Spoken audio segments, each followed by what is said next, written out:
सन 2000 शहर नोएडा में दूर दूर से लोग आते हैं यहाँ काम करने। कोई बिहार से तो कोई झारखंड, उत्तराखंड और भी कई जगह से आते हैं। मेरा दोस्त बिहार से आया था।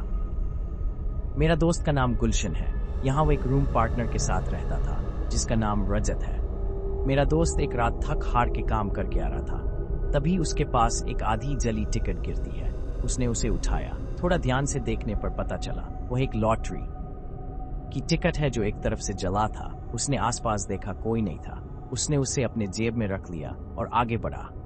जब वह उस मकान में पहुंचा जहां वह किराएदार था, तो उसने देखा अपने पड़ोस वाली छत पे कोई व्यक्ति खड़ा है। उसने इतना ज्यादा नहीं सोचा और अपने रूम पार्टनर से पूछा, कितने लोग आए हैं हमारे पड़ोस में? रजत, कितने लोग? मगर कहाँ? गुलशन, पड़ोस में कोई नहीं आया है, खाना बना जल्दी। पर मैंने देखा था यार, अंदर ही अंदर कहता शायद ये मेरा भ्रम हो। गुलशन ने वह लॉटरी टिकट की बात रजत को नहीं बताई। दोनों खाना बना के खा पी के सो जाते हैं। अगले दिन रजत अपने काम पर निकल जाता है। गुलशन आज छुट्टी कर लेता है। उसकी सेहत थोड़ी खराब थी, मगर फिर भी वह सोचता है जो गंदे कपड़े हैं उन्हें धो लिया जाए। जब वह पजामा में देखता है कुछ है तो नहीं, उसे कुछ नहीं मिलता। वह लॉटरी की टिकट ढूंढने लगता है और सोच में पड़ जाता है, पता नहीं कहाँ खो गया। अब जब गुलशन कपड़े सुखाने छत पे जाता है तो फिर वही व्यक्ति को देखता है जिसको उसने पिछली रात को दोनों लड़ते हैं थोड़ा और सो जाते हैं। अब अगले दिन गुलशन भी देखता है, बड़ा ताला लगा था पड़ोस वाली गेट पे, तो कैसे कोई अंदर जा सकता है। अब रात में गुलशन आता है। वह फिर उसी व्यक्ति को खड़ा हुआ देखता है और इस बार कुछ अलग हुआ था। वह व्यक्ति गुलशन को देखकर मुस्कुराता है और वही लॉटरी की टिकट वापस उसके पैर के पास नीचे गिरती है। गुलशन तुरंत भागता है, वहां से रूम का गेट बंद कर के रजाई में घुस जाता है। अब उसे कुछ समझ नहीं आ रहा था वह क्या करे। कुछ समय बाद रजत आता है। गुलशन कहता है, रजत से भाई बाहर जा और पड़ोस वाली छत पे देख कोई है क्या। मगर क्यों? गुलशन जा तो सही, रजत जाता है मगर उससे पहले कुछ नहीं दिखता। मगर जब वह पड़ोस वाली छत पे देखता है तो एक व्यक्ति खड़ा था जो एक अजीब तरह से वह उनसे बात करता है और कहता है, मुझे पता था मेरी आंखें धोखा खा ही नहीं सकती। कितने दिन से रह रहे हो आप बताओ? क्या नाम है आपका बताओ? मगर उधर से कोई जवाब नहीं आ रहा था। वह बस देख के अजीब तरह से मुस्कुरा रहा था, जो एक अलग बात ही थी। गुलशन मन ही मन में, बहुत घमंडी लग रहा है, छोड़ो मुझे भी बात नहीं करनी। अब रात को खाना खाते समय गुलशन रजत से कहता है, मैंने कहा था ना पड़ोस में कोई आया है। आज मैं जब छत पे कपड़े सुखाने के लिए डालने गया तो मैंने उसे फिर देखा। क्या बात कर रहे हो तुम? मैं उसी तरफ से आता हूँ। मैंने देखा गेट पे बड़ा ताला लगा था और उस पे बहुत ज्यादा धूल जमी थी। ये बता, कहीं तू पागल तो नहीं हो गया? तू पागल है, मैं नहीं। मुस्कुरा रहा था रजत। उल्टे पैर कुछ करने के वजह वह भी सीधा रूम में आ गया और थरथराने लगा हो। उसके मुंह से कुछ शब्द ही नहीं निकल रहे थे। अबे कुछ तो बोल, किया हुआ? बस चुप हो जा, हम दोनों कल ही यहाँ से दूसरी जगह कमरा ले लेंगे। वह दोनों मकान मालिक के पास जाते हैं अगली सुबह और कहते हम खाली करना चाहते हैं, तो जो हमने आपको एडवांस्ड में पैसे दिए वो आप हमें दे दो मकान मालिक। वह तो नहीं मिलेगा, जब तक किराया दिया तब तक रहो या चले जाओ, मैं कुछ नहीं कर सकता। गुलशन और रजत और कुछ नहीं कर सकते थे क्योंकि उनके पास इतने पैसे नहीं थे कि दूसरी जगह कमरा ले सके और नोएडा जैसे शहरों में मुश्किल से ही कमरे मिलते थे और जो मिलते थे महंगे ही होते थे। अब गुलशन और रजत के पास कोई रास्ता नहीं होता। वह बिना आसपास देख बैगर अपने कमरे में चले जाते हैं। मगर गुलशन थोड़ी हिम्मत करता है और फिर बाहर जाता है और पड़ोस वाले छत पे देखता है, उसे कुछ नहीं दिखता। वह ये फैसला करता है, कुछ तो है यहाँ जो मुझे परेशान कर रही है, मैं पता लगाऊंगा। अब अगले दिन से गुलशन अपने पड़ोस वाले मकान के बारे में जानकारी इकट्ठा करता है। आसपास से लगभग सभी लोग नए ही थे, इसीलिए किसी को ज्यादा कुछ पता नहीं था। बस इतना कि यहाँ एक 5 लोगों का परिवार रहता था। गुलशन एक और व्यक्ति के पास जाता है जिसका घर यहाँ बहुत पुराना था। वहाँ एक बुजुर्ग अपने परिवार के साथ रहता था। वह उनसे पूछता है, चाचा आप मकान नंबर 4441 के बारे में कुछ आप जानते हैं क्या? पहले तो ये बताओ तुम कौन हो?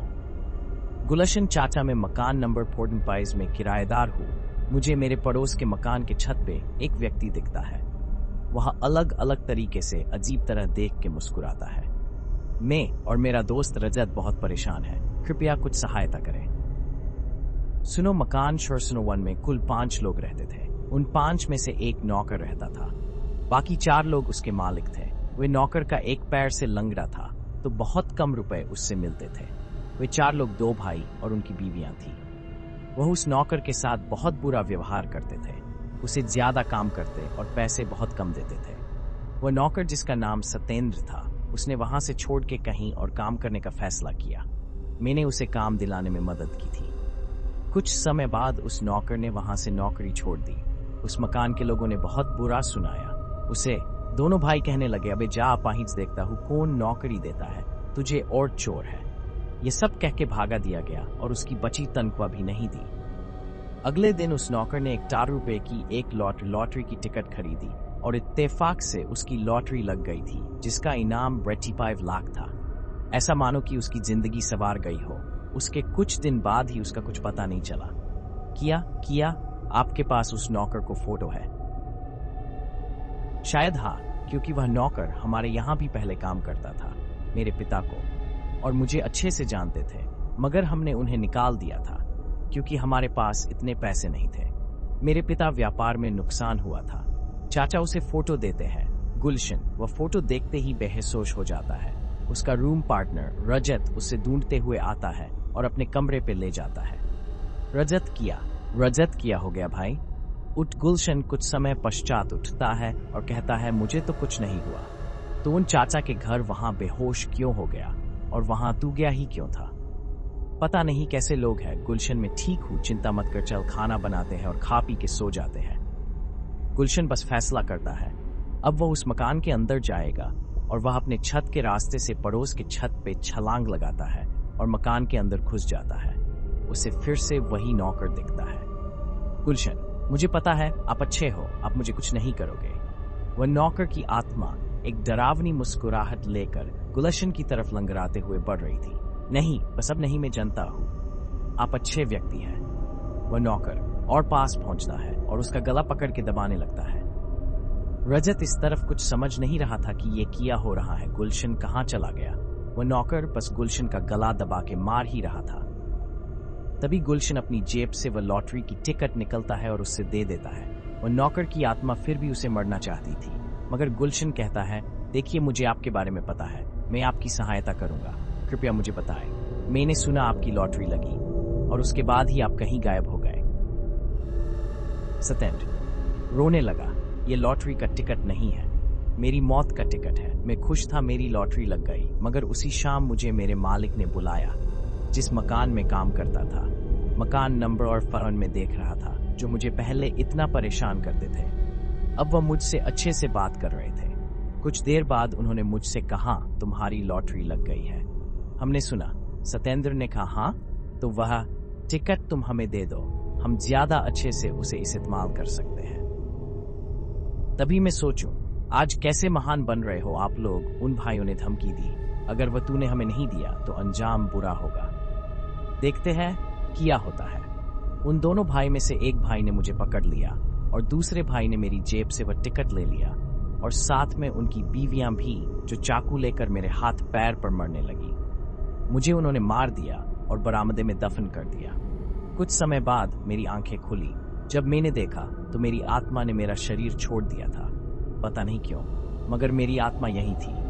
मैंने उन दोनों भाइयों को जला के मार दिया और उनकी बीवियों को भी। उसके बाद ये लॉटरी का टिकट और मैं यहाँ रह गए, बस गुलशन। शायद आपका शरीर अभी भी इसी बरामदे में ही है, इसीलिए शायद आपकी आत्मा यही। गुलशन बरामदे में जाता है और खुदाई शुरू करता है, मगर वह काफी कठोर थी। गुलशन रजत के पास जाता है सहायता के लिए और वह दोनों ही ऊपर की छत से छलांग लगाते हैं और दोनों बरामदे में जाते हैं और खुदाई करने लगता है। रजत कई सवाल पूछता है, मगर वह कुछ नहीं बताता और बस खुदाई करता है। कुछ समय बाद उन्हें एक कंकाल मिलता है। रजत भाग जाता है वहां से, वह बहुत ज्यादा डर जाता है। अब गुलशन अकेले ही उस कंकाल को अंतिम संस्कार कर देता है और वह सत्येंद्र की आत्मा फिर कहीं नहीं दिखती। रजत तो इतना डरपोक है कि वो बस जाने वाला ही था, अपना बोरिया बिस्तर समेत। मगर गुलशन सब कुछ उससे बताता है। लॉटरी और सतेंद्र की रियल हॉरर स्टोरी, और कहानी के अंत में वह ये भी बताता है कि एक घड़ी जो उसे मिली है कंकाल से, उसके बारे में वह बताता है। वह घड़ी काफी कीमती थी और उससे लेने से पहले उसने सतेंद्र नौकर से भी पूछ लिया था, मगर कुछ समय बाद वह घड़ी अचानक गायब हो जाती है, जो कि एक रहस्य ही रह गया। निष्कर्ष, मैं आशा करता हूँ कि आपको यह हिंदी हॉरर स्टोरी कोई है कि शीर्षक वाली कहानी अच्छी लगी हो और भी